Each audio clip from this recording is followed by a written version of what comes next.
Hi மக்களே, எல்லோரும் என்ன பண்ணிகிட்ருக்கீங்க? இன்றைக்கி வந்து என்ன வீடியோனா, எல்லாருமே வந்து அதிகமாக லைவ்லையும் சரி வீடியோலையும் சரி நிறைய பேர் கொஸ்டின்ஸ் கேட்டிருந்தீங்க.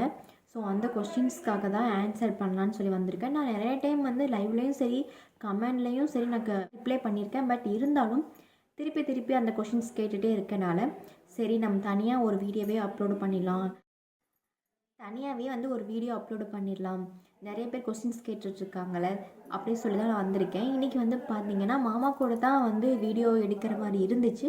பட் மாமாவுக்கு வந்து கொஞ்சம் அர்ஜென்ட்டாக ஒர்க் இருக்கனால அவர் வந்து ஒர்க்குக்கு கிளம்பிட்டார்.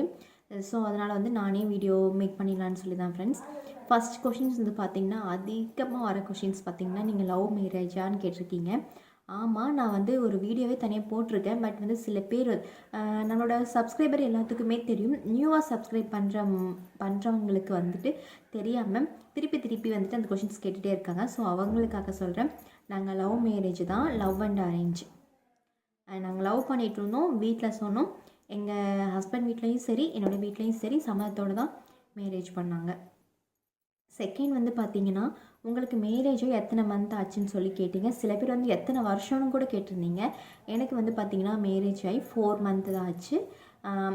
அப்புறம் வந்து செகண்ட் வந்து கேட்டிருந்தீங்க, நீங்கள் வந்து ஹிந்துவான்னு கேட்டிருந்தீங்க. உங்கள் ஹஸ்பண்ட் வந்து கிறிஸ்டியன் கேட்டிருந்தீங்க. ஆமாம், என்னோடய ஹஸ்பண்ட் வந்து கிறிஸ்டியன், நான் வந்து ஹிந்து. அதுக்கு பின்ன வந்து பார்த்திங்கன்னா எங்களோட ஊர் கேட்டிருந்தீங்க. என்னோடய ஊர் வந்து பொள்ளாச்சி, தெரியும்ல, கோயம்புத்தூர் டிஸ்ட்ரிக் பொள்ளாச்சி. என் ஹஸ்பண்டோட ஊர் வந்து கன்னியாகுமரி. அப்போ வந்து நாங்கள் கன்னியாகுமரியில் தான் இருக்கோம். அதுக்கு பின்னே எனக்கு வந்து உங்களுக்கு அப்பா அம்மா, ஹஸ்பண்டோட அப்பா அம்மா கேட்டிருந்தீங்க. எனக்கு வந்து அப்பா இல்லைங்க. என் அப்பா வந்து 4 இயர்ஸ் ஆச்சு, டெத் ஆகிட்டு. ஹஸ்பண்டோட சைடில் பார்த்திங்கன்னா அப்பா எல்லாருமே இருக்காங்க. எனக்கு வந்து ஒரே ஒரு தங்கச்சி மட்டும் இருக்காங்க. என்னோடய ஹஸ்பண்ட் சைடில் பார்த்திங்கன்னா ஒரே ஒரு அண்ணா மட்டும்தான் இருக்காங்க என் ஹஸ்பண்டுக்கு. அதுக்கு பின்ன வந்து பார்த்திங்கன்னா என் ஃபேமிலியை பற்றி சொல்ல சொல்லிங்க. என்னோடய ஃபேமிலி பற்றி தனியாகவே நான் வந்து ஒரு வீடியோ அப்லோடு பண்ணியிருக்கேன். நீங்கள் பாருங்கள், உங்களுக்கு நான் டீட்டெயிலாக சொல்லியிருக்கேன், உங்களுக்கு புரியும். அதுக்கு பின்ன வந்து பார்த்திங்கன்னா நீங்கள் ப்ரெக்னெண்ட்டான்னு கேட்டிருக்கீங்க. ஆமாம், நான் ப்ரெக்னெண்ட்டாக தான் இருக்கேன். 3 மந்த்து இப்போ ஸ்டார்ட் ஆகி போயிட்டு இருக்குது.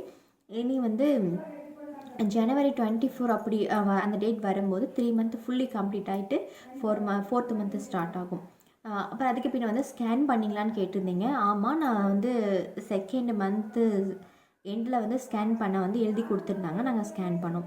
அதுக்கு பின்ன வந்து நீங்கள் ப்ரைவேட்டில் பார்க்குறீங்களான்னு கேட்டிருந்தீங்க. நாங்கள் ப்ரைவேட்லேயும் பார்க்குறோம், அதே சேம் டைம் வந்து கவர்மெண்ட்லேயும் பார்க்குறோம்.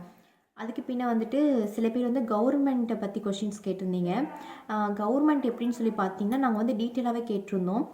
ஃபஸ்ட்டு வந்து உங்களோட பஞ்சாயத்து, பஞ்சாயத்து கிடையாது, ஃபஸ்ட்டு வந்து பார்த்திங்கன்னா நீங்கள் கன்சீவாக இருக்கீங்க அப்படின்னு சொல்லி தெரிஞ்சிட்டாலே கவர்மெண்ட் ஜிஹெச்சுக்கு போகும்போது இந்த அங்கன்வாடின்னு சொல்லுவாங்க பார்த்தீங்களா, அங்கேயும் உங்களுக்கு வந்துட்டு ரிஜிஸ்டர் பண்ணுவாங்களாம்.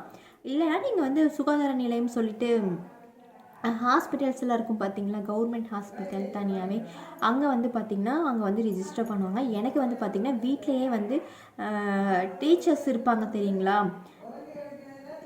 அந்த அங்கன்வாடியில் வந்து ஒர்க் பண்ணுவாங்க தெரியுங்களா, அவங்க வந்து என் வீட்டிலையே வந்தாங்க. என் வீட்டில் வந்துட்டு எனக்கு வந்து தேவையான வந்து பேங்க் டீட்டெயில்ஸ் கேட்டிருந்தாங்க. அதுக்கு பின்ன வந்து பார்த்திங்கன்னா என்னோடய ஆதார் கார்டு கேட்டிருந்தாங்க, என்னோடய ஹஸ்பண்டோட ஆதார் கார்டு கேட்டிருந்தாங்க. இவ்வளோ தான். அப்புறம் வந்து பேன் கார்டு நாங்கள் கொடுத்தோம், இவ்வளோ மட்டும்தான் கொடுத்தோம். அவங்க ரிஜிஸ்டர் பண்ணிட்டாங்க.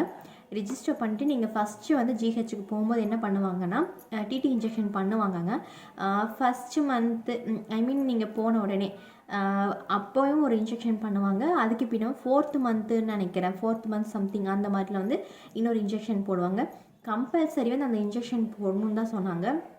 அது வந்து நம்ம ப்ரைவேட்டில் போடும்போது வந்து ரேட் அதிகமாக இருக்கும் அப்படின்னு சொல்லி சொன்னாங்க. அதனால வந்து நீங்கள் ப்ரெக்னெண்ட்டாக இருக்கவங்க நீங்கள் ஜிஹெச்லேயே அந்த இன்ஜெக்ஷன் கன்ஃபார்ம் போட்டுக்கோங்க. அதுக்கு பின்ன வந்து பார்த்திங்கன்னா எப்படி சொன்னாங்கன்னா 4th மந்தில் இருந்து கிட்டு கிடைக்கும்னு சொன்னாங்க. 4th மந்த்து ஸ்டார்ட்லேருந்து கிட்டு கிடைக்குங்களாம். 2 டைம் வந்து கிட்டு கொடுப்பாங்களாம். ஒரு கிட்டு வந்து 2000 ரூபாவாமா, 2 டைம் பார்த்திங்கன்னா 4000 போயிடுச்சுங்களா. அதுக்கு பின்ன வந்து பார்த்திங்கன்னா மந்த்லி நம்ம அக்கௌண்ட்டில் வந்துட்டு 2 மந்த்துக்கு ஒன்ஸ்ன்னு நினைக்கிறேன், 2 மந்த் ஒன்ஸ் வந்து 2000 சம்திங் ஏதோ ஆட் ஆகும் போல், மந்த்லி ஆட் ஆகும் போல், ஒரு 2 மந்த் மட்டும் ஆட் ஆகும். அதுக்கு பின்ன வந்து டெலிவரி வந்து பார்த்திங்கன்னா நீங்கள் ஹாஸ்பிட்டல், அதாவது ஜிஹெச்லேயே நீங்கள் டெலிவரி பார்த்தீங்கன்னா உங்களுக்கு வந்து டெலிவரி ஆனதுக்கு பின்ன வந்து எனக்கு வந்து பார்த்திங்கன்னா இப்போ வரைக்குமே அமௌண்ட் வரல. அதுக்கு பின்ன வந்து பார்த்திங்கன்னா எனக்கு வந்து சொன்னாங்க போஸ்ட் ஆஃபீஸில் வந்து ஒரு அக்கௌண்ட் வந்து நீங்கள் ஓப்பன் பண்ணணும் அப்படின்னு சொல்லியிருந்தாங்க. நாங்கள் இன்னும் ஓப்பன் பண்ணல. எங்களுக்கு வந்து இப்போ வரைக்கும் அமௌண்ட் எதுவும் வரல. நாங்கள் கொடுத்துருக்கோம், ரிஜிஸ்டர் பண்ணியிருக்கோம், பட் இப்போ வரைக்கும் வரல. இனிமேல் வரும்னு சொல்லியிருக்காங்க. வந்துச்சுன்னா கண்டிப்பாக உங்கள்கிட்ட ஷேர் பண்ணுறேன். அதுக்கு பின்ன என்ன கேட்டிருந்தீங்கன்னா சில பேர்த்துக்கு வந்து பார்த்திங்கன்னா எனக்கு வந்து செக் பண்ணேன். எனக்கு வந்து 40 to 43 டேஸ் ஆச்சாக்கா. நான் செக் பண்ணும்போது எனக்கு டபுள் கோடு காட்டுது, லைட்டாக காட்டுச்சு. அதுக்கு பின்ன ஒரு 3 டேஸ் கழித்து நான் செக் பண்ணும்போது கோடே காட்டல, நெகட்டிவ்னு காட்டுதுன்னு சொல்லி சில பேர் வந்துட்டு ஃபீல் பண்ணி சொல்லியிருந்தீங்க. ஃபர்ஸ்ட் ஆஃப் ஆல் அவங்களுக்காக நான் கடவுள்கிட்ட பிரார்த்தனை பண்ணிக்கிறேன். கண்டிப்பாக உங்களுக்கு வந்து கன்ஃபார்ம் பேபி இருக்கணும்னு சொல்லி, அந்த பேபி வந்து ஹெல்த்தாக இருக்கணும், நீங்களும் பேபியும் ஹெல்த்தாக இருக்கணும் கடவுள்கிட்ட பிரார்த்தனை பண்ணிக்கிறேன். செகண்ட் வந்து என்ன சொல்கிறேன்னா, சம்டைம்ஸ் வந்து கிட்டு வாங்கி செக் பண்ணும்போது சில கிட்டு வந்து வேலிடாக இருக்கும், இன்வேலிடாக இருக்கும் கிட்டு. ஸோ அதனால் வந்து சில டைம் தெரியும், சில டைம் தெரியாமல் இருக்கும். இன்னொரு விஷயம் வந்து பார்த்திங்கன்னா, நார்மலாகவே வந்துட்டு கிட் செக் பண்ணும்போது 5 மணிக்கு கிட்டு செக் பண்ணணும் அப்படின்னு சொல்லுவாங்க. உங்களுக்கு அது டவுட்டாக இருந்துச்சுன்னா நீங்கள் ஃபீல் பண்ணாதீங்க. ஃபஸ்ட்டு வந்து நீங்கள் ரிலாக்ஸ்டாக இருங்க. கோடு வந்து வரலைன்னு சொல்லிட்டு ஃபஸ்ட்டு டென்ஷனோ இல்லை வந்து டிப்ரெஷன் அந்த மாதிரி ஆகாதீங்க. உடனே நீங்கள் வந்து ஹாஸ்பிட்டல் போயிட்டு நீங்கள் ப்ளட் டெஸ்ட் எடுத்துக்கங்க. ப்ளட் டெஸ்ட் எடுத்து பார்க்கும்போது கன்ஃபார்ம் அதில் தெரியும் நீங்கள் வந்து ப்ரெக்னெண்ட்டாக இருக்கீங்களா இல்லையான்னு சொல்லி. ஏன்னா வந்து ப்ளட்டில் வந்து கன்ஃபார்ம் தெரிஞ்சிருங்க. அப்போ வந்து உங்களுக்கு வந்து டவுட் இருக்காது. அதுக்கு பின்ன வந்து உங்களுக்கு வந்து வாமிட் இருக்கான்னு கேட்டிருக்கீங்க. எனக்கு வந்து 3 மந்த்ஸ் தான் நடந்துகிட்டு இருக்குது. ஸோ வந்து எனக்கு இப்போயுமே வாமிட் இருக்குது. நான் வந்து வாமிட் டேப்லெட் சாப்பிட்டு தான் இருக்கேன். இப்போயும் சாப்பிட்டு தான் இருக்கேன். ஒரு நாள் வாமிட் டேப்லெட் நான் சாப்பிடாம இருந்தாலும் என்னால் கண்ட்ரோல் பண்ண முடியாது, வாமிட் வந்துடும். ஆனால் வந்துட்டு பார்த்திங்கன்னா அதிகமாக ஃபுட் எதுவுமே சேர்த்திக்கல. இப்போதைக்கு பார்த்திங்கன்னா தயிர் சாப்பாடு தான் நான் சாப்பிட்டு இருக்கேன். அது போக வந்து ஏதாச்சும் வெஜிடபிள், லைட்டாக உப்பு, லைட்டாக காரம், அதுபோல் தான். ரொம்பலாம் நான் போட்டு சாப்பிடலை. ஏன்னா எனக்கு ஆல்ரெடி வந்து எனக்கு அல்சர் இருக்குது. எக்ஸ்ட்ரா நான் வந்து காரத்தை சேர்த்தும் போது இன்னுமே எனக்கு பெயின் ஆகும். ஸோ அதனால் வந்துட்டு என்னால் சாப்பிட முடியாது. ஸோ அதனால் வந்து இப்போயுமே தயிர் சாப்பாடும் ஏதாச்சும் வெஜிடபிள்ஸ் இருந்தால் அதை நான் சாப்பிடுவேன், அவ்வளோதான். அதுக்கு பின்ன வந்து பார்த்திங்கன்னா ஃப்ரூட்ஸ் பார்த்திங்கன்னா இந்த மாதிரி டைமில் வந்து ஆப்பிள் சாப்பிட்றேன். அதுக்கு பின்ன வெள்ளரிக்காய் வந்து எனக்கு பிடிச்சிருக்கு. அதையும் தாண்டி கொய்யாப்பழம். இன்னொரு விஷயம் சொன்னாங்க, கொய்யாப்பழம் சாப்பிட்டா வந்து வாமிட் அதிகமாக வராதுன்னு சொல்லியிருந்தாங்க. ஸோ அது சாப்பிடுவேன், அவ்வளோதான்.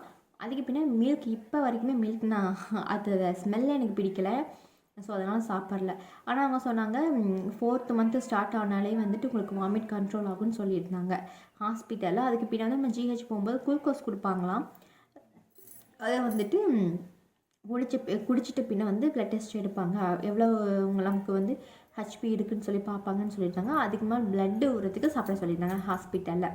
அப்புறம் வந்து உங்களுக்கு வந்து ஸ்டொமக் பெயின் இருக்கான்னு கேட்டிருந்தீங்க. எனக்கு வந்து 3 மந்த் தான் நடந்துகிட்ருக்கு. இப்போயும் சொல்கிறேன், எனக்கு ஸ்டொமக் பெயின் இருக்குது. ஆனால் வந்து கண்டினியூவாக வலிக்குமா? ஸ்டொமக் பெயின் இருக்கான்னு கேட்டிருந்தீங்க. எனக்கு வந்து 3 மந்த் தான் நடந்துகிட்ருக்கு. இப்போயும் சொல்கிறேன், எனக்கு ஸ்டொமக் பெயின் இருக்குது. ஆனால் வந்து கண்டினியூவாக வலிக்குமானா கண்டினியூவாக வலிக்காது. கொஞ்சம் நேரம் ஒரு அரை மணி நேரம் வலிக்கும், அதுக்கு பின்ன ஸ்டாப் ஆகிடும். அரை மணி நேரம் வலிக்கும், அதுக்கு பின்ன ஸ்டாப் ஆகிடும். எப்படி வலி இருக்குன்னா, அந்த பீரியட் ஆகும்போது எப்படி நமக்கு ஒரு வலி இருக்குன்னு பார்த்தீங்களா, அந்த மாதிரி எனக்கு வலி இருக்கும். இப்போயுமே வலி இருக்கும். நான் ஹாஸ்பிட்டலில் போய் கேட்கும்போது அவங்க சொன்னாங்க, நீங்கள் நிறைய தண்ணி குடிங்க, உங்களுக்கு வந்து டீஹைட்ரேட் ஆகும்போது தான் உங்களுக்கு இந்த மாதிரி பெயின் ஆகும். நீங்கள் எப்பவுமே ஹைட்ரேஷனாக வச்சுக்கணும் உங்களோட ஹெல்த்தையோ அப்படி சொல்லியிருந்தாங்க. நம்ம ஹெல்த்தில் வந்து டீஹைட்ரேட் ஆகும்போது நம்ம கன்ஃபார்ம் வந்துட்டு பேபிக்குமே அந்த வாட்டர் பத்தாதுன்னு சொன்னாங்க. ஏன்னா வந்து பேபி வந்து பார்த்திங்கன்னா ஃபுல்லாகவே அந்த வாட்டரில் தான் இருக்குமா. ஸோ வந்துட்டு பார்த்திங்கன்னா நம்ம தண்ணி அதிகமாக குடிக்கணும். பேபி ப்ரெக்னெண்ட்டாக இல்லாமல் இருக்கும் போதும் தண்ணி நம்ம குடிக்கணும். இப்போ வந்து நம்ம கன்சீவாக இருக்கனால கன்ஃபார்ம் தண்ணி குடிக்கணும். அது வந்து ஹெல்த்துக்கு ரொம்பவும் நல்லதுன்னு சொல்லியிருந்தாங்க. ஆனால் இப்போதைக்கு வந்து பார்த்திங்கன்னா தண்ணி நம்மளால் குடிக்க முடியாது. ஏன்னா வாமிட் சென்சேஷன் இருக்கிறதுனால தண்ணி வந்து குடிக்க முடியாது. ஆனால் அதனால் முடிஞ்சளவுக்கு கொஞ்சம் கொஞ்சமாக தண்ணி குடிச்சிக்கோங்க. அதுக்கு பின்ன வந்து என்ன கொஷின்ஸ் கேட்டிருந்தீங்கன்னா, உன்னோட ஹஸ்பண்ட் என்ன வேலை செஞ்சுட்டு இருக்காங்கன்னு கேட்டிருந்தீங்க. என் ஹஸ்பண்ட் வந்து ஃபஸ்ட்டு சத்தீஸ்கரில் ஒர்க் பண்ணிகிட்டு இருந்தார், ஐசிஹெச்சில். பட் வந்து இப்போ வந்துட்டு மேரேஜ் ஆனதுக்கு பின்ன இங்கே தான் கன்னியாகுமரியில் தான் இருக்கார். அவர் வந்து ஒரு கன்ஸ்ட்ரக்ஷனில் வந்து ஒர்க் போயிட்டுருக்காரு. அதுக்கு பின்ன வந்து பார்த்தீங்கன்னா இவ்வளோதான் கொஷின்ஸ் கேட்டிருந்தீங்கன்னு நினைக்கிறேன். கொஷின்ஸ் வந்து தெரியாமல் விட்டுருந்தேன்னா மன்னிச்சிடுங்க.